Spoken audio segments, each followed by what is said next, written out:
भारत मालदीव तनाज़े में मालदीव सरकार ने बड़ी कार्रवाई की है। दरअसल मुतनाज़ा बयान देने वाली मिनिस्टर मरियम को सस्पेंड कर दिया गया।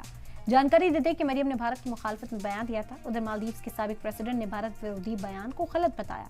मालदीव के साबिक राष्ट्रपति इब्राहिम मोहम्मद सोलिह ने भारत विरोधी बयान पर कड़ा एतराज जताया।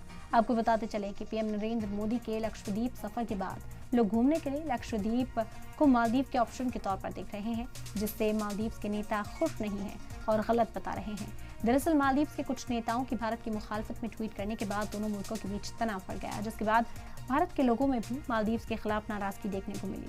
भारत में ट्विटर पर बॉयकॉट मालदीव ट्रेंड करने लगा। साथ ही मालदीव जाने पर प्लान बना रहे लोगों ने अपनी यात्रा तक रद्द कर दी।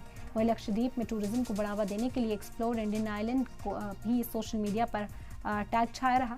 उधर मालदीव के साथ तनातनी पर भारत ने सख्त रुख अपनाया। भारत ने मौजूदा सरकार के सामने ये मुद्दा उठाया है।